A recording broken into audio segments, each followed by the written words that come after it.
Here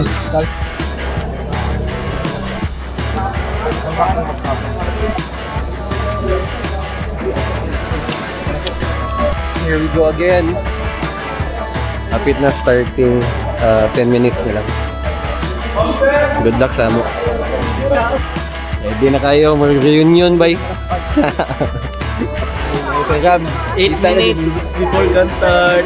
Before maguba. Before maguba. Cut out. Ready na. Runners. Kuan, ko Luigi. Magkagano mo kani appeal call. Abel tapon. Hello. Mandarms.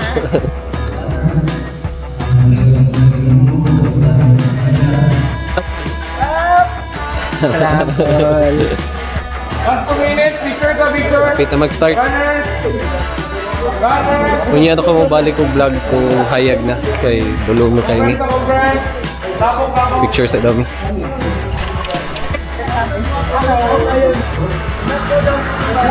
Thank you.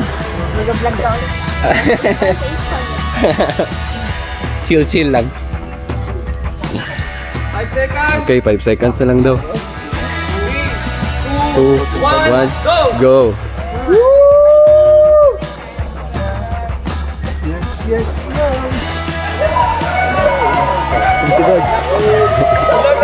Okay, ito na may start na. Start na. Let's go. Balik ako vlog on niya. Inig. Hayag na. Okay. Huwag po yung makita. Wala, no? Wala. Mga kuhandari, Marshals, Enshong. Led by Enshong. Apala. Hindi mo na po. Magdala ko yan ako. Salamat ko sa inyo. Thank you kayo. Thank you. Big rock. Yung kay strike tarong. Uy, ay.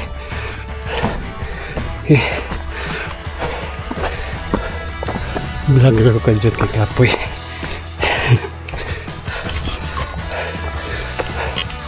Balik sa kugay. Taktika na kayong ruta. Kapoy guwakray.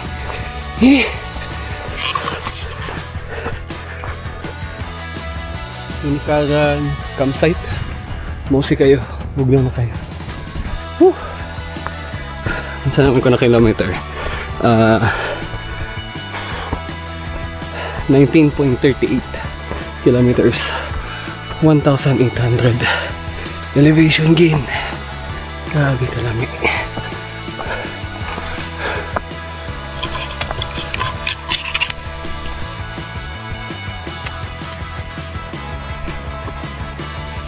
Ibang their face na yun. So far okay pa. Medyo kapoy pa. Okay pa. Muna lang sulfur. Ito pa dalong.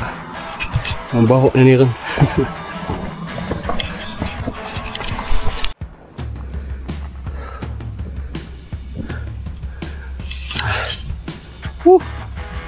Boulder face. Sulfur vents. Saka pa mis taas. Let's go.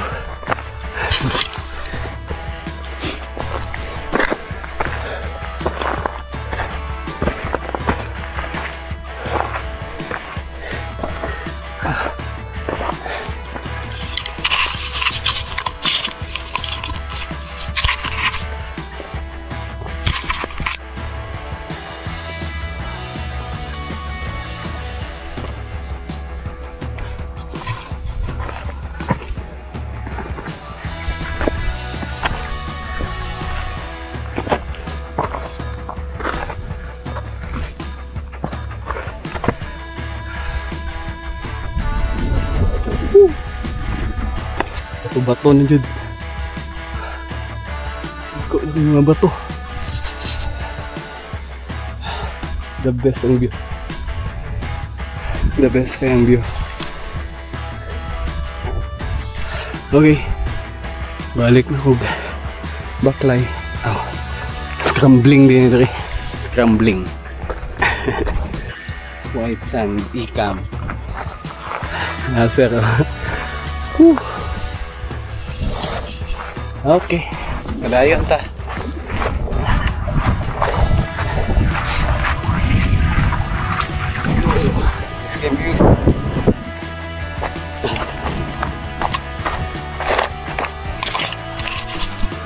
Crater Lake na. Whew. Here we go. Thank you. Hindi gwapo view na kuhan din sa Crater Lake. Ayos. Okay, saka na uta. Kini mo power lake view.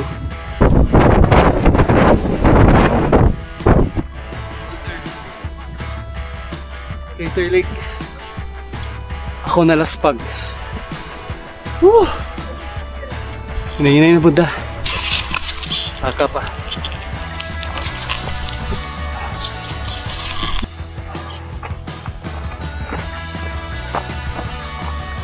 Okay. Lahat na Buddha na side. Ini.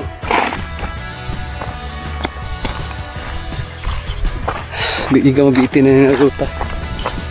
Ikaw po kayo. Lahat na po kayo.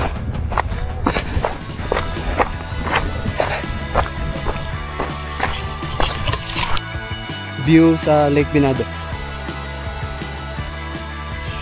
Pa-downhill namin. Nahugsa ko kay. Concentrate sa ako kay. Ganyan ako, sige kaumpak. Sige, kilasin maguba ang camera. Bye. Okay, Binado.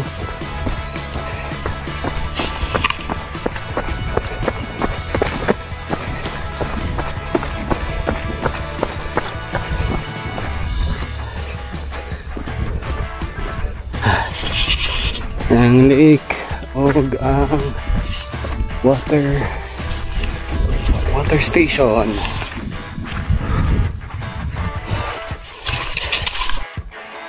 Cross tanan na lang.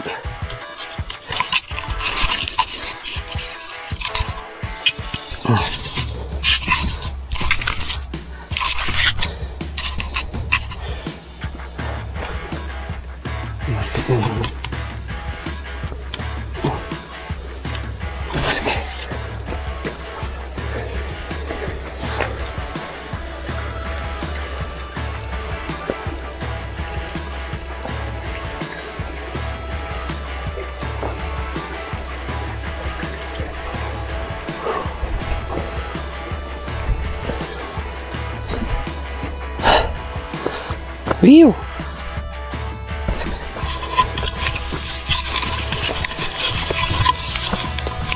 Buot lang ko nakita to. Pero taas sa ato eh. Grabe na adventure. Power king ruta. Pure jungle loveliness. As in jungle di sa tanan. Malingaw juga. Mga lang gabalik-balik sa ruta ba kay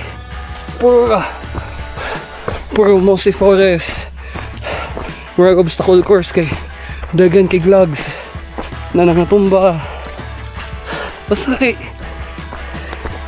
nya di pa ni mao napadaon niya. Oh pero bugnaw ra kay bugnaw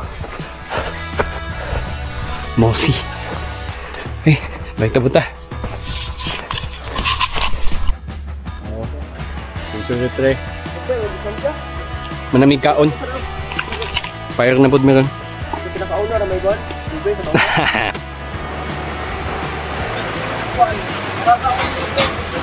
Kamay kayo sa mga Tagarok. Tagarok Egg Station. Kagensyong na po. Nami diri ka na standard sa ulan. Oh, stranded ba? Ang lakaw ng taon-taon. Grabe nga ulit ni Pulong Surprise.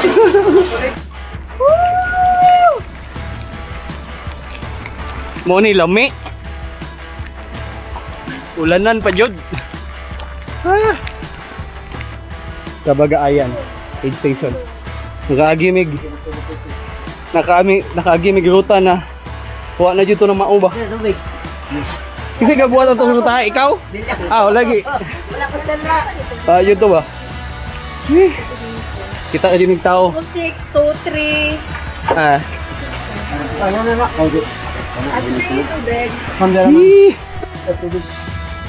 Kabarisan aid station. Manijog kaon. So na pod. Nakailis sa dito. Ngayon, karon ako kabalik og vlog kay grabe marag survival ang ruta. Mas nisamot kalisod kay ni ulan. Technical kay ruta. Ni agimig kilid sa bukid na gamay ra kayo ang trail din. Pakilid pa dyan ang trail. Pang ang kilid. Munto. Mas nihina yung progress din. Di ka kapagawa sa camera eh. Grabe, bilib ko na ruta. Pero namin sa road 46 kilometers. Mostly downhill daw ni karon. Before na pod mag-uphill na pod niya. Pero ang naka-okay sila dito kay nice lang ng aid station. Mabusog yun ka. Sige, balik ako niya. Salamat kay kang Doc Riyad sa paghatag og free slot. Paghatag opportunity na madagan ni na race. Very short notice pero nice kay na-testingan ba. Epic juga siya na ruta. Salamat pod Pams. Ipam sa mga jazz. Naukig tabang. Mga to. Maguna-una pa ako kisa i-shoutout niya. Shoutout day kang misis. Salamat sa visa o approval na mudagan dari. Muna po nilas na ko na opportunity maka vlog na hayag. Hapit na po mo dulong. Igo pagsaka na mo sa bamboo. Na dulong na. Tanawon na niya ang maka-vlog. Bye. Ka-video. So, tabok dia. Nong. Okay, last time na maka-vlog na hayag. Hapit na modulong. Pila na lang ka minutes. Oo. Tanawon na nato kung maka-vlog pa ba ko niya. Tanawon na. Kapoy na po. Pila na may ka-oras gadagan. Sige, sige. Kita-kits na naman niya.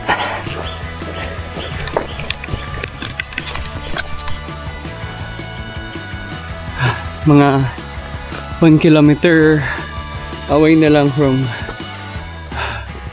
finish line. Grabe. Ano yung pinakalisod na 50 miler ako ang nakuha. Apilan. Mo finish ko mga pila ni 26 hours siguro mga 40 minutes 26 hours 40 minutes. Grabe, di matabang ang ka-technical. The whole time technical yun tanan.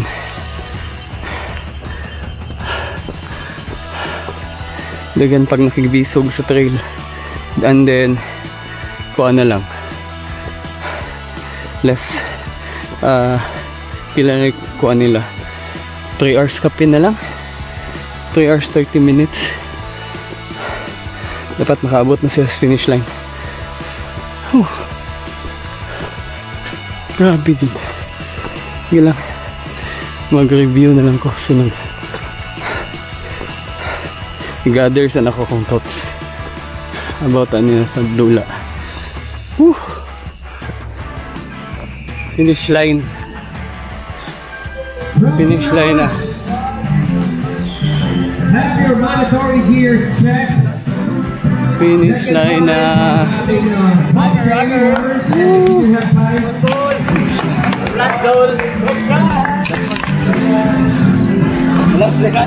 Wala na dito. Wala sa airport jumper. Oh. Kuya. Pero human na.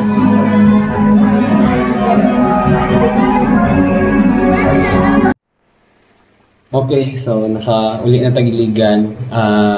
Few things na wala na ko na appeal dito sa video. Kaya grabe na yung technical, then di na matabang ang pag-video is ang uphill pa dulong sa Bamboo Peak, which is dulong na kayo din, ulan ng balik.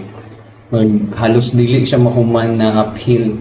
Then igo-igo po pag-abot sa aid station sa taas. Kapoy na din kayo, nakatulog ko dito mga 30 minutes or sobra pa siguro. Then dire jud magamit ang mga mandatory gear kay while na ako dito nagamit jud ang kining emergency blanket para wala tulog ka, dili mawala imong body heat kay tugnaw mo sa taas.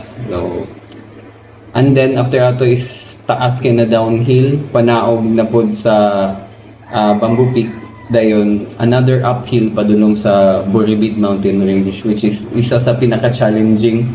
Magagamay naman nato to na in terms of kilometers ang uphill, more 4 kilometers, pero ang kung ako na sayo pang uphill is around 1,000, so vertical kilometer siya. Ang mas nagpalisod aside sa elevation is ang ka-technical sa ruta. Virgin forest pa kayo siya, daghan nga tumba ng mga sa tagani mga trees, dayon ang nakapalisod is maglisod kag pahulay kay daghan kay limato. So mo stop lang kagamay, mo start na sila saka sa imong sapatos or sa imong kamot, tanan daghan jud kay sila. Dito ko nakaagi og section na sa Kakapoy is ang 1 kilometer more 50 minutes ata na ko gihuman kay sige na lang kung hunong-hunong tungod sa kalisod ng Kakapoy na pod. After ito ang downhill pod, although wingon ka around 3 kilometers na lang to padulong finish line, pero ang downhill niya grabe ka technical.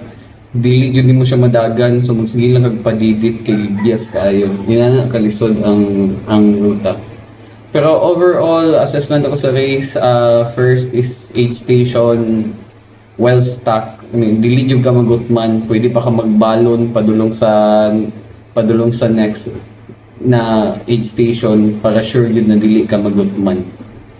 Ang ruta is malagi ito, musaka po kag-apo. So kapoy kaayo daan, then technical kaayo. Kini siya ang type sa race na at the mercy of nature ka, kay kung maulan, wala yung kay swerte kung musaka ang mga subak, kay di naman nato na control. So part of the game. So dawato na lang yun nato, then i-try na to fix ang problem. So medyo paspasan ang pace para mentras mubo pang tubig or wala pa'y baha makalahos sa mga river crossings. Ang ruta is very technical, dili gyud kay kapahulay sa mga technical na area. So naalang to isa ka 10 kilometer stretch na runnable, pero after ato tanan na yung technical yun kaayo. So need mo siya, need ka preparation in that sense. So kini siya na race is dili yun siya for beginners or mga bago lang nag-tackle og 80 kilometers na route tungod sa ka-technical niya. Mas more ini sa mga seasoned na mga trail runners kay kaya na nila ang distance ug ang uphill ug ang ka-technical. So kung bago ba lang ka, kung hopefully next edition, kailangan lang yun mag-prepare maayo, mag-practice o maayo sa mga especially sa technical uphill o downhill, nutrition o pacing strategy nimo. Dayon, since ang TDRs nag-apply sila sa same style sa H1 na na mga tight cut-offs, kinahanglan yun medyo mas mag-improve yun kasi mong speed o sa imuhang pag-catch sa mga tight cut-offs. Kaya if di ka kaabot ato, wala yun, na chance na di gani siguro kasaka o apo. So, nice siya na implementation, much more challenging, pero I know para mapun na sa safety sa mga runners ang ilahang mga tight margins silang cut. So, makakat akong overall assessment sa race o mga butang na wala na ako na appeal sa video. Sa sunod race sa Butuan. Salamat.